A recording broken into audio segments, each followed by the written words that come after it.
Oke, kita buka dulu saja ya. Oke, silakan. Situ aja mas. Ya. Baik, terima kasih atas kesempatannya. Selamat malam Mas. Jadi saya ingin bertanya nih, kan kalau misalnya kita ngelihat kebiasaan kita anak muda kalau misalnya mau nonton film kan biasanya lihat ratingnya dulu, IMDb misalnya kalau misalnya nonton film Hollywood. Nah, sebenarnya ada pengaruhnya nggak sih Mas kalau misalnya saya nggak tahu nih kalau di film Indonesia tuh ada nggak yang bagian rating eh, terus nanti kalau misalnya ratingnya bagus bakal ditonton oleh banyak orang. Nah, saya pengen tahu aja sih sebenarnya ada nggak kayak gitu, terus juga apakah ada pengaruhnya signifikan terhadap jumlah penonton yang bakal nonton film yang diluncurkan. Terima kasih Mas. Kalau di luar negeri itu ada Ebert itu ya, yang dia terpercaya sih buat Hollywood. Tapi biasanya orang terpercaya gini, kalau Ebert ngomong bagus, yang percaya itu bagus akan berangkat nonton, yang meragukan itu juga akan nonton kalau di luar negeri. Jadi kalau di Indonesia, kamu ke 21 nih sekarang, tanya, kamu nonton film apa? Barusan nanya yang baru keluar. Film Hollywood, pasti bagus ya, bagus. Pasti kamu langsung beli tiket, ya nggak? Tapi kalau ada temanmu nonton film Indonesia, nonton apa film Indonesia? Bagus po. Oh mosok, masih kamu masih meragukan. Ya kan, nah itu terjadi di Indonesia sebenarnya. Ada rating-rating begitu, ada film Indonesia, Dr. gitu ada. Cuman kemudian kritikusnya juga perlu dipertanyakan kalau di Indonesia. Kadang film buat festival dicaci maki, oh, bukan tempatnya di situ kok. Kadang film buat yang komersil di bedah secara festival banget, secara kritik banget. Ya udah salah dong. Jadi tidak bisa membedakan mana. Kadang kalau Indonesia bukan kritik, kritik kan ada seninya, ada ilmunya. Tapi pengalaman menonton dituliskan gitu. Kalau di luar, dan saya kira belum ada yang ngaruh ya di Indonesia. Belum ada yang ngaruh. Harusnya kritikus itu dia ngomong bagus, semua orang nonton. Begitu dia ngomong jelek, semua orang juga oke, nggak berkurang. Tapi begitu dia ngomong yang nggak percaya juga tetap nonton gitu loh. Mau ngapain mas? Mau ngapain? Kenapa nambahin?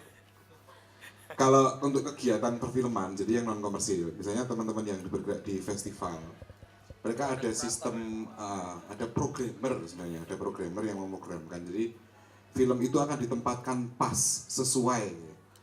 Ngeteh itu enaknya itu sore atau pagi, itu ada programmernya gitu. Film itu juga bisa gitu. Film jelek, tapi kalau dia memprogramkannya, film jelek itu seperti apa saya juga nggak tahu. Tapi film itu kalau diprogramkannya keliru jadi jelek gitu. Saat kamu ditagih debt collector dan diputus pacar, film sebaik apapun itu ditonton juga nggak enak gitu loh.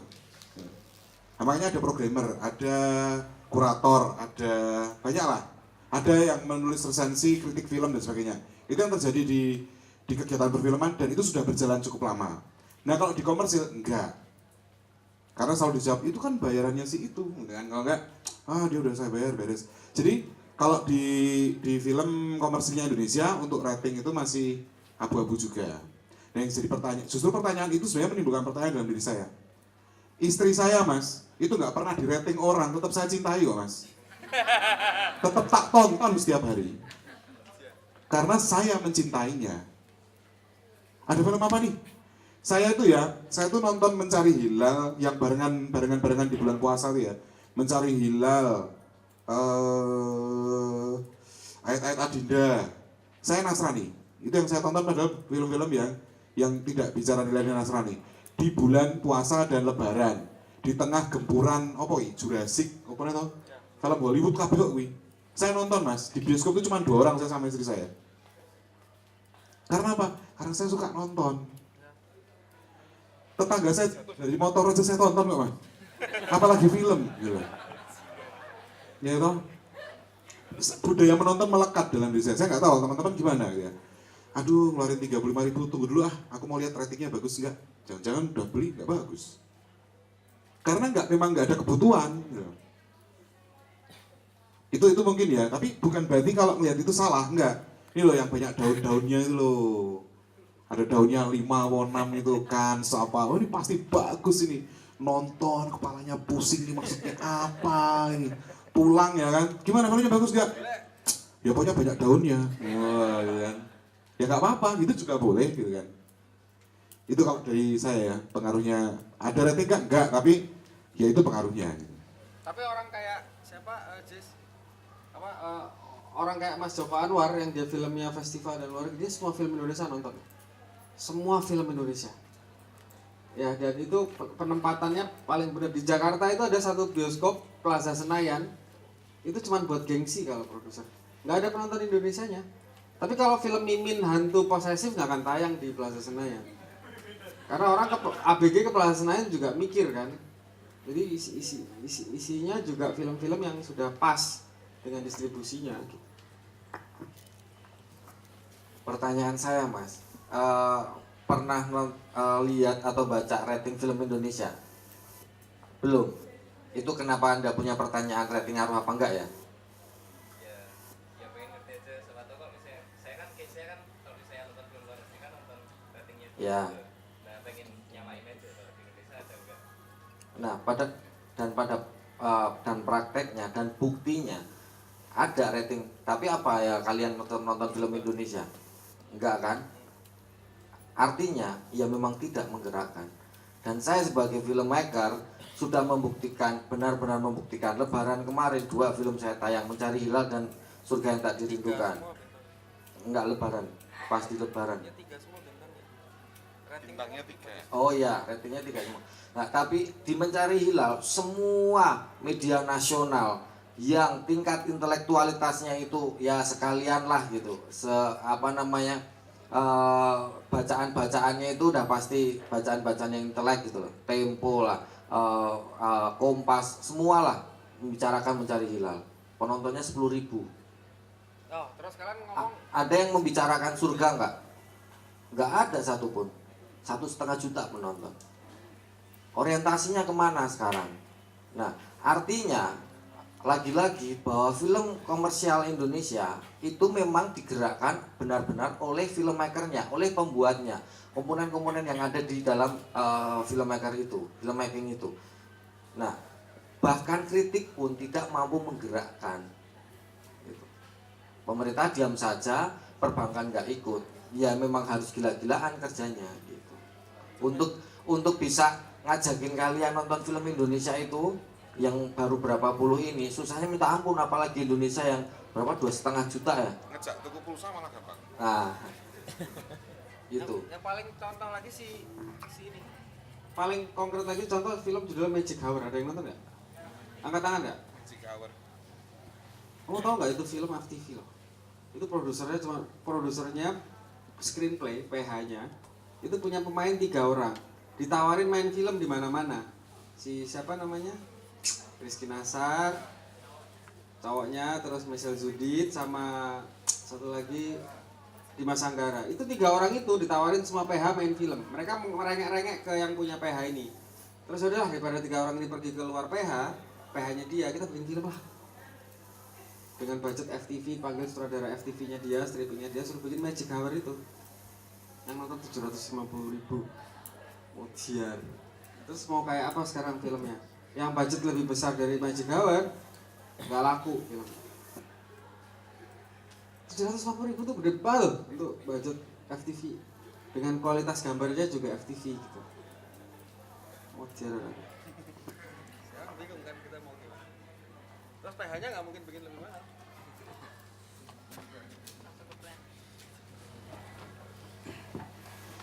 Selamat malam, nama saya Fardi Prabowo Jati. Saya sebagai mungkin orang awam di dunia perfilman penasaran, ingin menanyakan, tadi sangat menarik bahwa film bisa juga menjadi produk budaya dan seperti itu. Nah, tapi kenyataannya sepenangkapan saya di Indonesia memang film masih menjadi produk komersil. Nah, dan untuk membudayakan suatu itu membutuhkan upaya yang sangat luar biasa. Nah, pertanyaan saya, apakah ada harapan agar dunia perfilman Indonesia itu menjadi sebuah produk budaya, dan apakah memang dari awal Indonesia itu tidak memiliki budaya menonton film begitu? Kemudian yang kedua, apakah yang namanya idealisme dan komersial itu selalu berlawanan begitu? Kemudian yang terakhir, apakah di dunia perfilman Indonesia itu sudah apa istilah, sudah cukup memberikan ruang imajinasi bagi para filmmaker atau hanya sekedar apa ya, filmmaker sekedar buruh untuk memenuhi perut sendiri begitu. Terima kasih. Ada berapa pertanyaan dia? Banyak banget. Aku sewa ya. Oke, tenang mas, kita kenal mas. Apa tadi yang pesan mas? Udah lupa. Film sebagai produk budaya tadi apa? Berarti film itu hanya untuk tujuan komersil gitu. Sudah lupa dia sama pertanyaannya dia sendiri. Yang pertama tadi karena apakah sebenarnya harapannya ke depannya apakah perfilman di Indonesia itu bisa menjadi budaya, sebuah budaya, karena tadi kan disinyalir bahwasannya sampai saat ini masih sebagai kebutuhan komersil saja. Oh ini gini, jawabanku mungkin agak menyimpang dikit ya apa ya mas ya. Ini jawabannya versi Seno loh, artinya mohon maaf jangan digeneralisir. Buat Seno itu belum pernah ada perfilman Indonesia. Belum pernah ada mas. Kalau novel Indonesia itu novel ditulis dalam bahasa Indonesia atau novel berasal dari Indonesia kan gitu? Atau apa sih sebenarnya? Buku bahasa Indonesia itu berarti buku tentang bahasa Indonesia. Kalau film Indonesia itu berarti apa? Film Amerika nggak ada, itu kan Hollywood. Mereka bahkan tidak berani menamainya perfilman Amerika. Mereka menamai dirinya Hollywood. Di luar Hollywood ada loh mas film Amerika. Cuman nggak pernah tahu aja kan. Itu. Di Indonesia, film yang diproduksi dan diedarkan di Jakarta, sebagai Jakarta Wood ini yang kemudian dinamai perfilman Indonesia. Industrinya yang kemudian dilabel menjadi industri perfilman Indonesia. Artinya, apakah industri film harus seperti itu? Belum tentu. Belum tentu. Mungkin kalau misalnya sekarang Jogja sedang bergeliat melakukan kegiatan perfilman. Saya nggak tahu ke depannya apakah sama. Sama tuh saya gini. Misalnya saya seorang editor, ya kan? Cara saya ngedit itu begini. Dan saya baru mulai ngedit itu misalnya tahun 2015.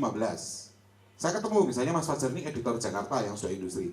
Saya ketemu sama Mas Fajar. Mas Fajar bisa bilang ke saya gini, ngeditmu keliru Seno, caranya nggak gitu. Kenapa? Karena industrinya Jakarta. Tapi bayangkan kalau misalnya gini, apa ya? Gudang garam tuh nggak bisa bilang Jarum keliru, nggak bisa. Jarum bilang gudang garam keliru, nggak. Kudus sendiri, Kediri sendiri. Itu industri, gitu kan. Nah persoalannya, apakah film harus begitu? Enggak juga. Film tuh nggak harus gitu. Cara buatnya, distribusinya nggak harus. Itu kan karena baru satu, ya sebut aja rimba persilatan lah, baru itulah, gitu kan. Itu gambaran awalnya. Sehingga kalau mau dijawab, film sebagai produk budaya bisa nggak? Bisa. Ada nggak? Ada. Di mana? Di mana-mana. Festival Film Purbalingga punyanya Bowo Laksono, JAV. Ada Festival Film Solo yang lagi nganggur misalnya. Banyak loh, sampai Makassar, sampai ada semua. Apakah harus di bioskop loh? Lawang di JAV aja kulturnya juga di bioskop toh. Di SX1 gitu kan. Persoalan bioskop kan hanya kita membedakan bioskop itu seperti apa. Ini bioskop loh ini. Ini salah satu bentuk bioskop. Jadi sebenarnya ada dan bisa. Kedua, apakah idealisme selalu berbenturan dengan komersil? Enggak juga mas. Justru idealisme yang berhasil dibawa sampai ke tujuannya itu pasti komersil mas. Pasti. Orang cuma suka selancar-selancar di pantai gitu ya. Dia lakukan itu 24 jam sehari. Sampai akhirnya orang menamainya Dewa Selancar. Itu pasti jadi komersil. Yang nanggung mas ya nggak bisa, biasanya gitu. Jadi kalau idealisme masih berbenturan dengan komersil, itu biasanya nanggung. Bill Gates itu karena dia idealis banget, makanya dia kaya banget. Ini mas, ini kan harusnya kita nggak bayar mas, air putih ya. Ya toh? Tapi mosok talk show, diskusi kok ceret nih gini, terus ada gelasnya, lucu, oh, kemasan, ya kan? Dan ini aneh loh ini, orang ini mampu membuat kita membeli air putih. Ya, semoga 15 tahun ke depan nggak ada oksigen kemasan. Tunggu dulu ya, aku mau bernafas dulu nih. Itu aneh, kenapa film nggak bisa, ya kan? Ada oksigen kemasan. Oh, ada ya, ada oksigen gitu ya. Tapi itu sakit berarti. Moga-moga nggak sakit ya orang minum ini. Jadi gambarnya gitu ya mas ya. Haruskah? Tidak. Justru idealisme dan komersialisme itu satu. Persoalannya kan memang sekarang kan gini, kita petani kita kan miskin misalnya kan. Apakah dia karena dia idealis? Wah Pak petani ini idealis banget malah miskin. Enggak juga. Iya toh. Pengrajin-pengrajin itu kalau bikin di kasongan itu karena memang mereka nggak tahu caranya jualan gitu aja. Jadi sebenarnya idealisme sama komersialisme itu searah. Searah kok itu. Saya masih meyakini gitu. Ini di awal saya garis bawah ini menurut channel ya. Yang ketiga tadi apa Mas?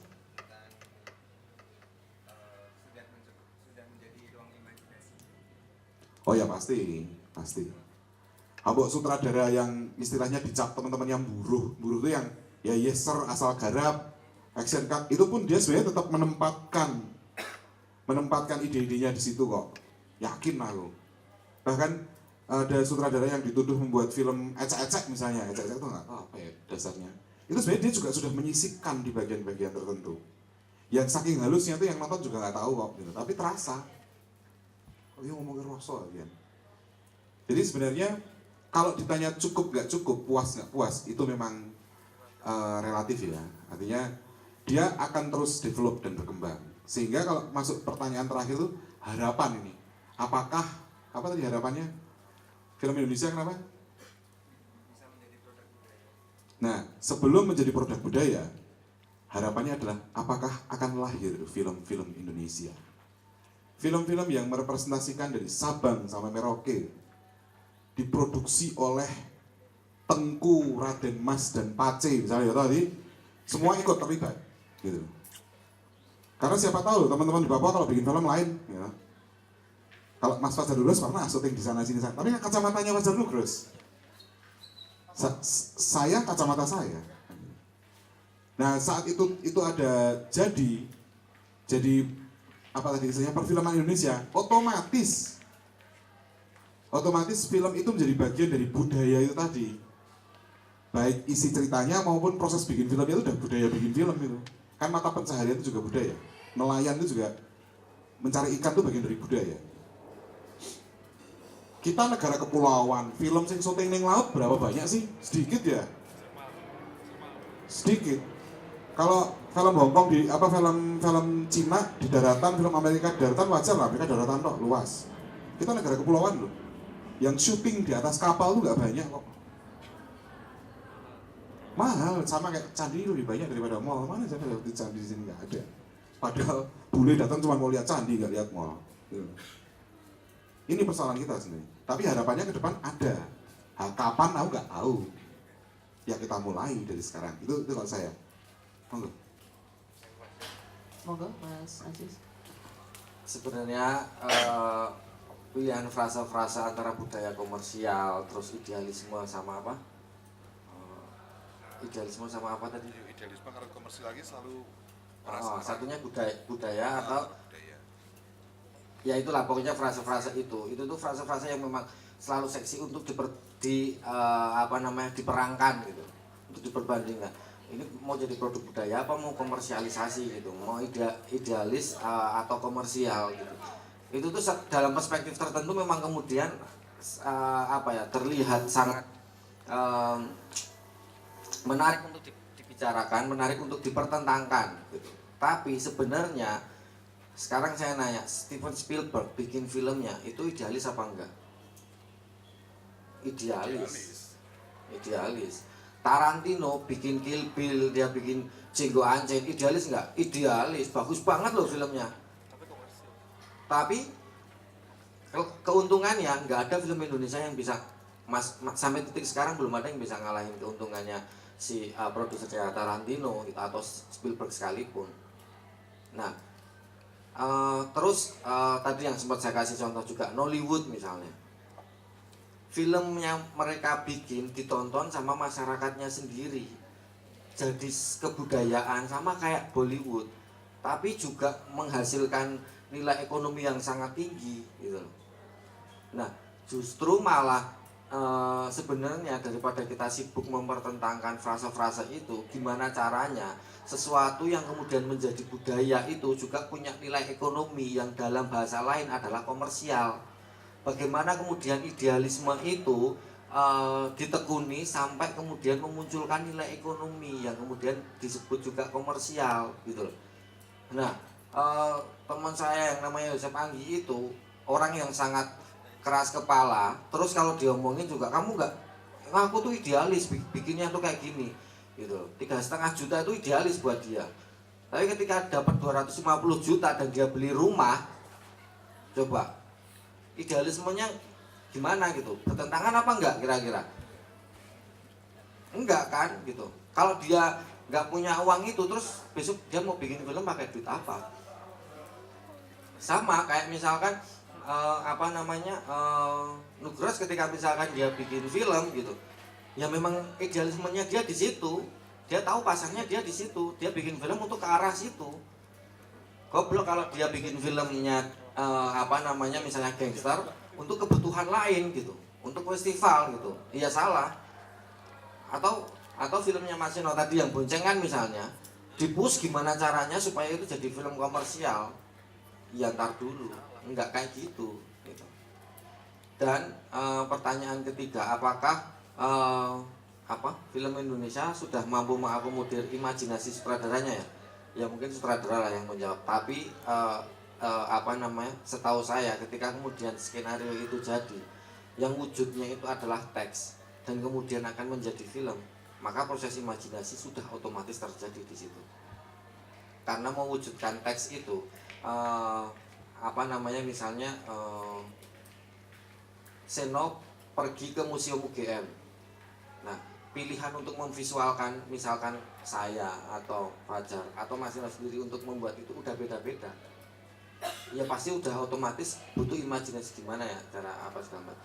Nah, bahwa kemudian pilihan imajinasi yang kemudian diwujudkan dalam bentuk visual itu sesuai ekspektasi kita atau tidak, nah itu persoalan lain. Itu yang kemudian sering disebut bahwa filmnya bagus, filmnya jelek, imajinasinya bagus, imajinasinya jelek, kan kemudian seperti itu. Nah, tapi juga ya lagi-lagi kemudian itu relatif dan dari perspektif mana kita melihat imajinasi itu, kan gitu. Tes. Buat saya idealis itu tergantung orangnya ya. Itu ideal buat siapa. Kalau film-film yang ada sekarang itu ya ideal buat pembuatnya. Dengan budget sekian ya dia ideal membuat seperti itu. Jadi itu idealisme itu ya ideal buat siapa dulu sih. Kalau kalian melihat ke Bogor, ada satu kampung komplek perumahannya Pak Nayato, itu udah idealisnya, dia bikin film di situ. Dia bikin film sama krunya tinggal di rumah. Ini satu kompleks ini tuh rumah dia semua, dan semua komplek ini adalah set syutingnya dia. Kita bisa syuting hari ini, set ini nyetok untuk judul film berikutnya. Bisa begitu, itu udah ideal buat dia sistem seperti itu gitu, dengan budget yang seperti itu. Nah, kalau saya sih lebih ngarahin kayak gini. Kalau di budaya Cina itu ada Cheng Beng, yang tiap hari malam itu dia membakar duit supaya untuk mengingat, menerangi jalan pulang si roh-roh yang sudah meninggal nenek moyang dia. Nah, penonton film Indonesia itu sekarang kayak kayak dibatasi gitu loh, kayak kehilangan bioskop. Zaman saya kecil dulu saya nonton di Mataram, bioskop sendiri, nggak ada mall di situ. Di Senopati, di Presiden, Rahayu, Royal yang di depan 21 sekarang itu ada bioskop namanya Royal. Tidak ada satupun bioskop yang bareng sama mall. Makanya Indonesia Jogja ini bagus banget, yang XX1 sekarang ini itu paling bagus banget. Zaman dulu orang ke bioskop itu niat nonton ke sana, parkir, set masuk bioskop, menghabiskan waktu 2 jam buat nonton.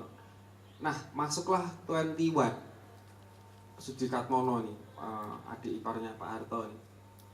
Pak Sudikatmono ini menggabungkan bioskop di mall 21, studio 21 Dwi Katmono. Itu membuat orang jadi kehilangan bioskop, kehilangan alamatnya, kehilangan rumah. Karena dia harus masuk mall. Dengan tampilan celana kolor, kaos biasa, naik sepeda, jadi malu ke mall. Kamu kalau nonton, kalau ke Jakarta, kamu nonton tuh milih loh. Di PS, waduh di PS parkirnya sejam 10.000. Ke situ orang pada wangi-wangi. Padahal kita mau nonton film yang segmennya kita. Segmennya mimin hantu posesif. Orang ke situ udah nggak mau gitu. Ke XX1 sekarang mewah, dulu nggak kayak gitu tuh XX1. Bioskop Mataram, dulu saya pulang sekolah ke bioskop Mataram, nggak punya duit, saya bayar sama yang jaga pintu.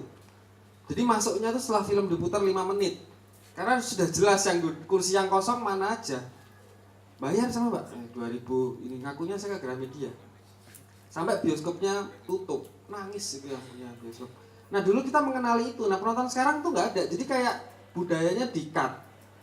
Nah budaya ini penting banget, tahun 90-an film India itu didubbing Mas. Film India di India sana itu didubbing.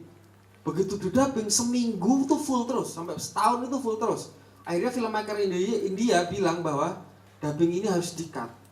Karena dengan begitu barrier antara film Hollywood dengan film India itu sudah nggak ada lagi.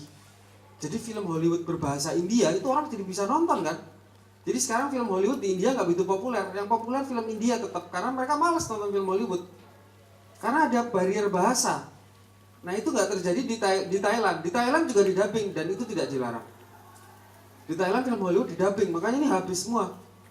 Sekarang di Thailand juga peraturan itu sedang dikejamin gitu, diminta untuk dihilangin. Di Thailand juga situasinya sama Indonesia. Nah, Indonesia ini membingungkan nih, kita bisa bahasa Inggris semua kan masalahnya. Masih baca abjad subtitle bahasa Indonesianya itu bisa cepat. Kalau di India itu subtitlenya kan susah. Jadi orang itu ribet bacanya. Nah akhirnya dapat peraturan, wah ini kalau semua film Hollywood didubbing habis film India. Makanya film India sampai sekarang masih berdiri, masih tuan rumah di negeri sendiri, dan bioskopnya itu segede gor. Satu layar itu segede gor, nonton sekali 500 orang. Bioskop Mataram dulu satu kali nonton 500 orang loh bro. Kamu ketawa tuh ketawanya kayak di stadion. Sekarang udah gak bisa, hanya 100. Dan Sudikat Plono ini yang rusak. Jadi kayak penonton kita gak kenal bioskop lagi. Penonton, dia mendekatkan bioskop ke mall itu supaya untuk mendapat penonton mall. Penonton orang biasa udah malah gak berani ke mall. Dia harus bayar ini, nanti kalau dia ngajakin istri naik sepeda parkir, mau ke bioskop dia ngelewatin toko sepatu bata, anaknya belok, istrinya lewat toko BH belok, pulang dia habis 1 juta. Jadi niatnya udah nggak nonton film. Tambah lagi filmmaker kita tantangannya Twitter, sambil nonton sambil gini, itu tantangan juga buat filmmaker. Gimana fokus dalam ruang yang gelap itu, penonton fokus ke layar, itu sih tantangan juga. Nah itu sih paling penting ke kita ya. Kita kayak film kita kayak orang film, dan itu orang film sendiri yang membuat bioskop itu kan, dan orang film nggak bisa melakukan itu. Bioskop Permata itu bagus banget loh sampai sekarang. Saya kalau punya duit mau tak beli itu bioskop Permata. Tak isi lagi, tak apa lagi. Aku pengen jualan tiket lagi di situ kayak dulu gitu-gitu loh. Itu tuh kamu lebih niatnya ke bioskop memang mau nonton film kan kalau orang zaman dulu. Kalau orang sekarang kan niatnya yuk jalan-jalan ke mall, terus dia lihat ke bioskop ada 10 poster jajar. Gimana caranya membuat penonton milih filmmu aja tuh tantangan loh.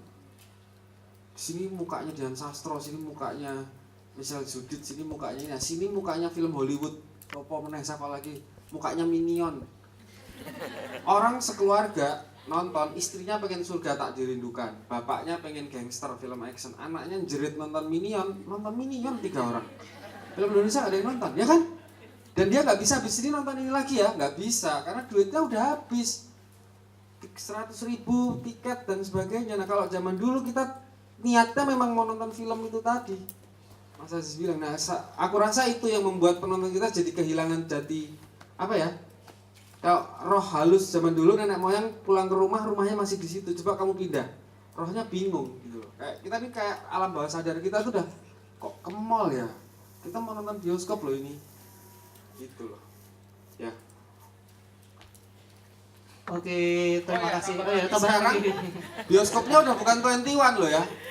Bioskopnya jadi mewah semua loh, XX1 itu loh. Karena sudah dibeli sama siapa ya, lupa aku. Bioskopnya udah nggak 21, dulu 21 kan dulu dibedain tuh yang XX1 yang mahal, yang 21 yang murah, yang masih 7.500 berapa gitu. Dulu bioskop 5.500 juga. Nah sekarang itu makin malas lagi orang, makin takut lagi. Sudah mas? Takutnya nanti. Ya, mungkin masih ada pertanyaan, satu pertanyaan terakhir. Kalau tidak ada, saya tutupkan. Tambah banyak. Oke, monggo, Bapak, silakan. Oke.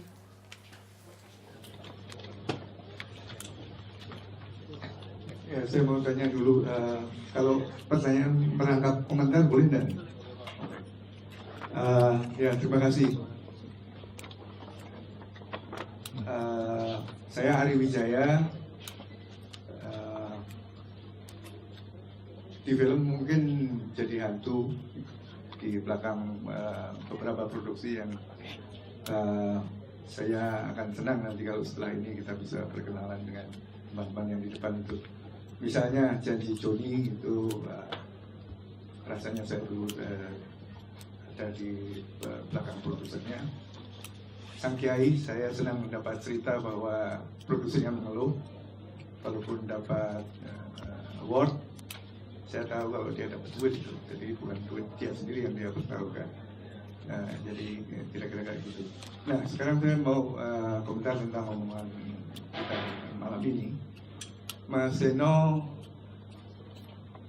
dari pertama sudah memukuli kepala saya tadi, semua di dekonstruksinya sama beliau.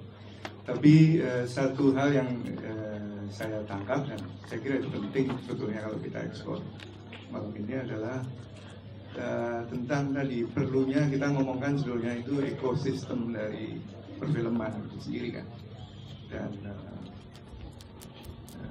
itu bisa kita, kalau untuk gampangnya kita lawankan dengan segi kalau film disiasati sebagai pencaksilatnya kreativitas gitu kan, tidak peduli ke ekosistemnya, maksudnya kayak gitu. Tapi kalau kita ngomongkan ekosistem mungkin kita akan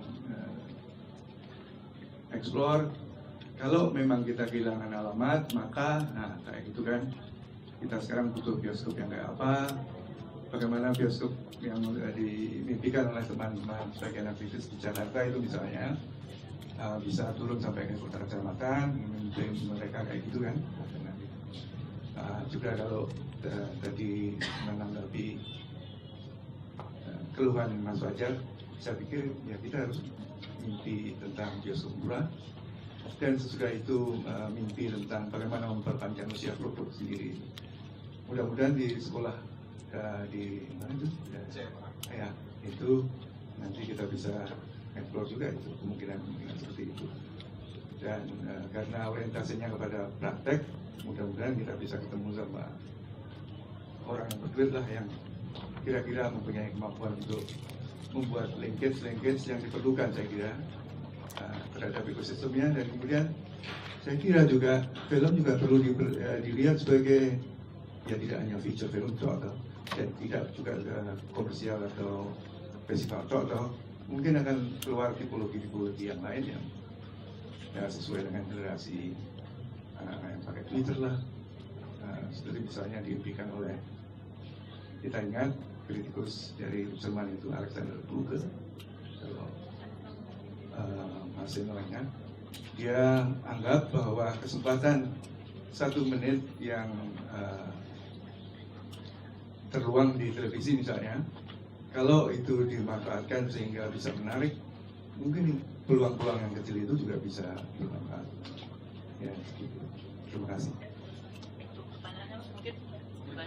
Pertanyaannya, oke. Ya itu tadi, ekosistem lawan kreativitas. Bagaimana itu sebelumnya? Duduk persilatannya. Ini mohon maaf, film itu kan sebenarnya bagian terkecil dari apa yang ada di negeri ini. Artinya ya kita harus ngakuin dong, negeri kita itu kan negeri yang nggak terlalu terkonsep bahkan sejak berdirinya sampai dijalaninya gitu ya. Jadi demikian juga sendi-sendi yang lain. Ya kita istilahnya try and error sambil jalan. Walaupun tadi ada pertanyaan oleh film pertama syuting tahun 1928 apa? Lutung Kasarung. Jadi bisa digambarkan di Batavia ada orang syuting, di tempat lain orang lagi kongres Sumpah Pemuda. Jadi itu memang situasinya seperti itu tahun dulu, sekarang, dan mungkin sampai sekarang masih. Jadi ada yang mau ke sana, ada yang mau ke sini, ada yang pemerintahnya kemana, undang-undangnya bagaimana, ininya bagaimana gitu ya. Karena kalau mau dibuat yang bagus, yang terjadi penyeragaman, akhirnya banyak yang mati. Udah jangan penyeragaman, dibuat jalan sendiri, malah jadi rimba persilatan ya, kayak gitu tuh yang kadang memang situasinya akan selama ini masih seperti itu.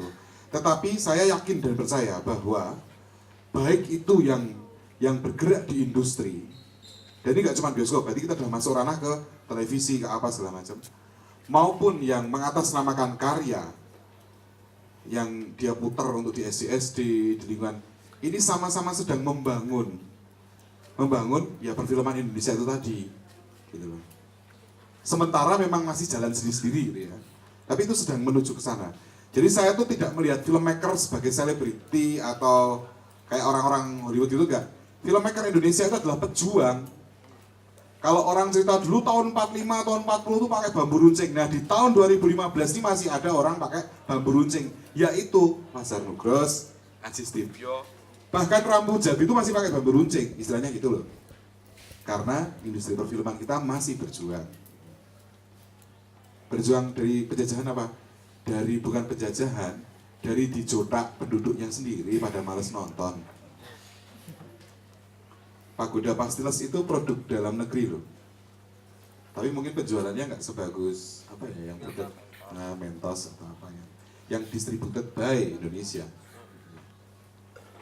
Ya itu gambarannya seperti itu ya Pak ya. Jadi kalaupun kemudian upaya-upaya mungkin udah banyak ya, dulu sempat ada MFI bikin apa gitu kan, teman-teman di Jakarta, di Jogja ngapain, tetapi memang reformasi waktu itu sangat berpengaruh.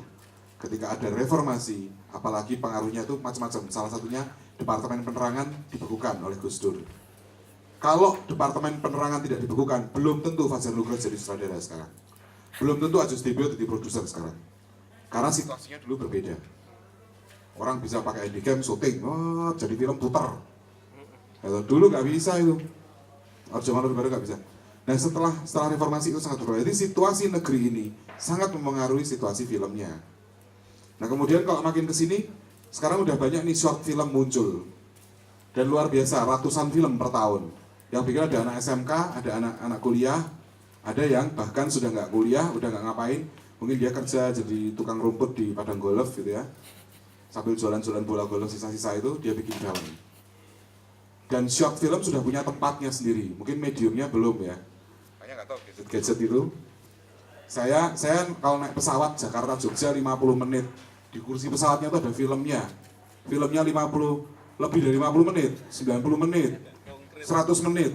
Ini belum landing, ini film belum selesai udah landing pesawat. Terus kalau udah landing, boleh nggak saya bilang sama pramugarinya, nanti saya turunnya nanti aja ya, nyelesain filmnya ini dulu. Nggak bisa. Sementara ada shorts yang 15 menit, 25 menit, itu bisa banget di pesawat-pesawat itu, ditaruh, kan. Orang bisa nonton berulang-ulang, di kereta, di bis, gitu ya. Artinya media akan terus berkembang. Nah di saat itu mungkin, maaf ya Pak ya, mungkin saat itu kami akan ubanan dan penyakitan dan nggak bisa apa-apa. Tapi kita nggak tahu generasi mendatang siapa yang mau meneruskan perjuangan itu kan. Aku sok ya ngomongnya jadi melebar. Kalau saya ngomong di film Indonesia Pak ya, realitanya ya, kita tuh kayak anak tiri sih di Indonesia. Kalau Bapak bayangin kita syuting nih realisnya di Jakarta gitu, itu izin bayar. Kita lagi syuting, FPI datang minta bayaran, minta jatah. Lagi besoknya lagi syuting, FBR datang minta bayaran lagi. Dan pemerintah nggak peduli, padahal kita udah izin ke Polda, udah izin ke yang beneran izin resminya. Gitu. Terus kalau di Malaysia gitu masih ada regulasi melindungi film lokal. 14 hari tayang wajib untuk film lokal Malaysia. Dan film Indonesia atau film luar Malaysia nggak bisa serta-merta bisa ditayangkan di sana. Ada peraturan-peraturannya, harus beli putus atau apa untuk melindungi film lokalnya. Sama di India itu tadi yang mereka memberi memutuskan untuk tidak mendubbing film Hollywood. Tapi kemarin saya nonton film India penting banget. Kita Lebaran. Yang saya nonton film Indonesia yang temanya Lebaran kan, berarti kan Islam. Karena Lebaran itu Islam, film Indonesia yang ditayang di Lebaran temanya itu Islam semua. Bahkan yang spesifik kayak poligami itu, kayak mencari hilal itu gitu. Nah, saya dengar kabar di Hollywood ada film di India, ada film India yang film Lebaran dan box office di India. Coba Bapak bayangin, India yang 100%, 90% hampir Hindu semua, film Lebaran box office. Saya nonton lah akhirnya di Blitz, judulnya Bajrangi Bhaijaan. ternyata dia sudah nggak ngomongin Islam. Dia ngomonginnya itu, temanya itu, jadi semua yang agama Hindu pun nonton film itu dan seneng nonton film itu karena temanya sudah bukan spesifik lagi. Yang Islam nonton seneng, yang Hindu nonton seneng, yang Kristen nonton seneng. Hanya soal anak kecil Pakistan kesasar di India, diantar pulang sama orang India ke Pakistan. Jadi si dewa yang Islam bagaimana di India, ketika yang India ada di negeri Islam Pakistan, kayak apa perlakuannya. Jadi gitu, jadi oke, ini berarti harusnya menurut saya film religi lebaran kita tahun-tahun ke depan itu sudah jadi perayaan nasional. Yang Kristen nonton, yang Hindu nonton, kalau kita kan enggak, film religi pasti Islam. Gimana sih kalau film religi itu di Indonesia ada? Kan religi itu kan umum ya. Religi itu nggak cuma Islam loh. Kalau kita ngomong religi, ini spesialis film religi, Mas Anung filmnya Islam semua. Enggak dong, harusnya Mas Anung film religi dia ada Hindu, ada film tentang Kristen gitu. Nah, si Bajrangi itu enggak, dia film itu bisa diselebrate. Harusnya kan filmnya diselebrate oleh seluruh agama. Jadi teman-teman coba nonton deh Bajrangi Bhaijaan itu. Lah orang film lebaran kok nonton. Film lebaran yang Islam notabene kok bisa ditonton orang Hindu. Itu kan tantangan buat filmmaker gitu, maksud saya. Itu sih. Jadi itu melindungi, mungkin itu kultur yang terima saat saya ngomong ya. Kalau saya ngomong film Indonesia, saya menggambarkan tokoh anak SMA, pasti anak SMA menurut saya dan di Jakarta. Produsernya akan meminta itu yang relate dengan anak Indonesia, pasti anak Indonesia di Jakarta. Kita ngomongin ADC zaman dulu dengan kaos kaki segini kan itu ABG Dian Sastra zaman dulu, anak ABG Jakarta. Walaupun kita syuting di Papua, Ali Syahsali syuting di Papua, pasti kacamatanya kacamata orang Jakarta. Nggak murni dari daerah Indonesia itu. Dan produser kita selalu percaya bahwa budaya yang bisa dijadikan film nasional itu hanya berapa coba? Betawi, Sunda, Kabayan. Betawi itu si Baja Bajuri, terus Jidul, terus si yang Sunda, Kabayan, dan Batak, Nakabonar. Pernah kamu lihat film orang Dayak? Menurut mereka nggak akan laku. Orang Jawa aja nggak laku kok.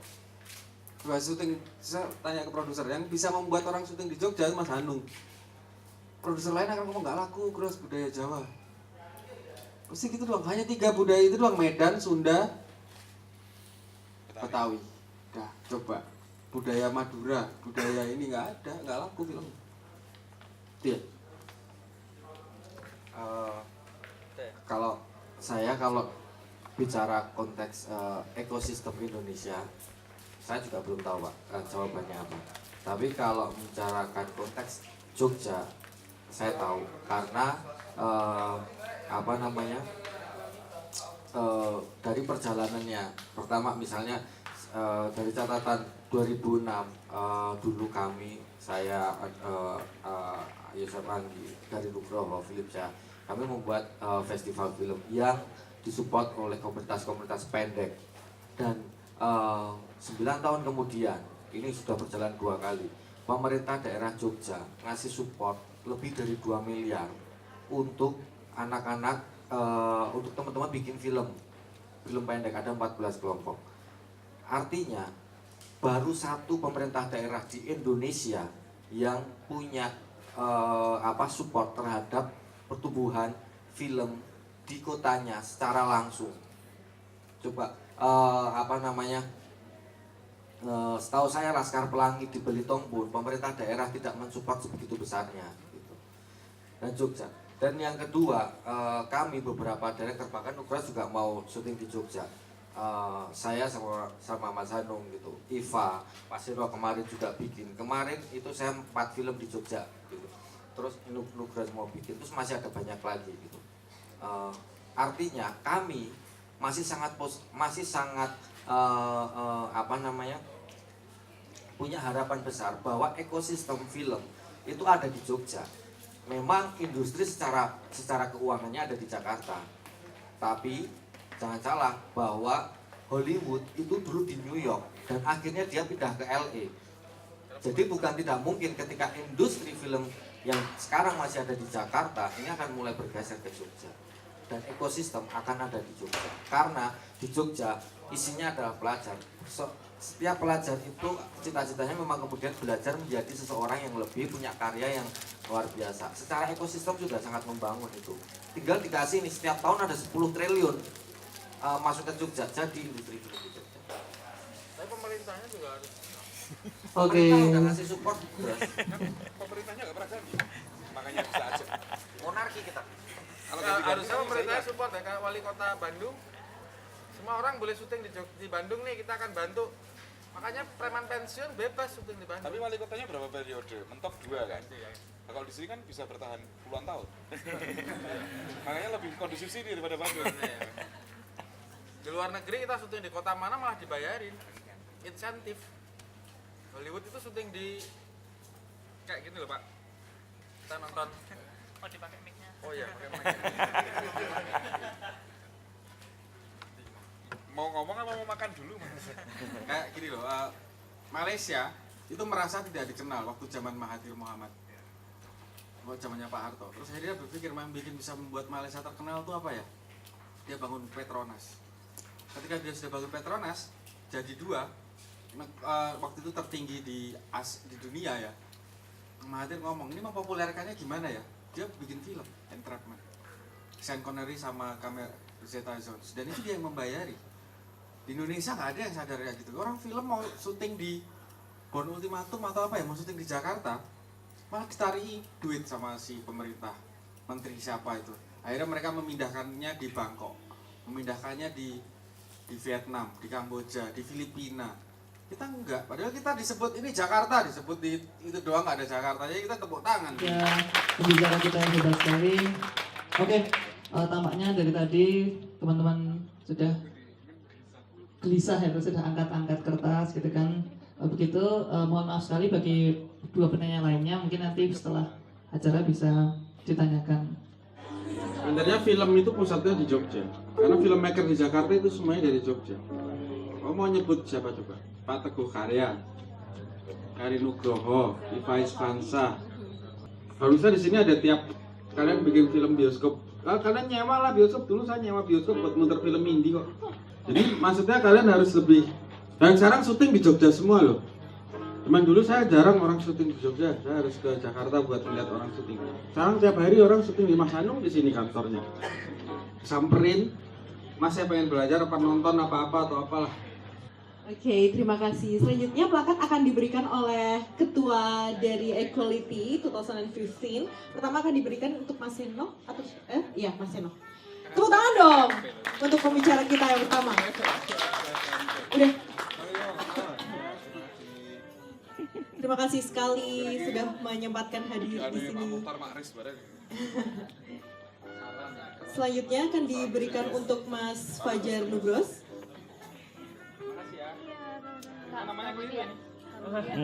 Oh, bukan nama famous ya?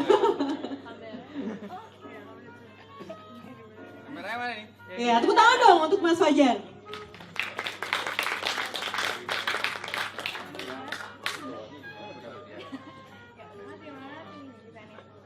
Dan yang terakhir untuk Mas Ajis Dibyo.